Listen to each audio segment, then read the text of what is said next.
एक छोटी सी कहानी सुनाते हैं, फिर उसके बाद शायद बुराई भी आपको अच्छी लगने लगे। हुआ यूं कि एक राजा थे, बड़े निर्मोही नास्तिक किस्म के। भगवान में कोई विश्वास नहीं था, ना कोई दान दक्षिणा, ना कोई पूजा पाठ, बस राजपाट का आनंद ले रहे थे। एक दिन वो रथ पर सवार होकर जा रहे थे, तभी एक संत वहां आ गए। संत ने जब राजा के बारे में सुना कि ये भगवान में विश्वास नहीं रखता, तो उन्होंने कहा, राजन, मुझे आपसे दान चाहिए। राजा बोला, ये मेरी नियति में नहीं है महाराज, मैं दान पुण्य के झंझटों में नहीं पड़ता, फालतू के खर्चे में नहीं करता। संत मुस्कुराए और बोले, पर मुझे आपसे लेना है कुछ। तभी राजा के रथ का घोड़ा वही खड़ा खड़ा लीद कर देता है। संत ने कहा, राजन, ये तो आपके किसी काम की नहीं, तो यही दे दीजिए मुझे, पर ध्यान रहे मुझे आपके हाथ से ही लेना है। राजा ने सोचा, ये तो पीछा नहीं छोड़ने वाला।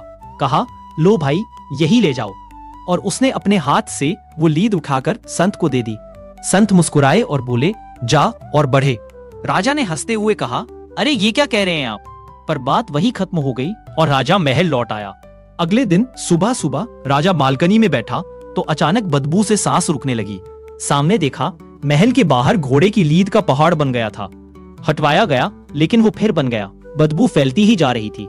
राजा समझ नहीं पा रहा था कि ये क्या हो रहा है। तभी उसे ध्यान आया, वो संत बोले थे, जाओ और बढ़े। अब राजा को लगा, कहीं ये उसी वजह से तो नहीं। राजा तुरंत महल से निकला, ढूंढते ढूंढते उसी संत के पास पहुंचा।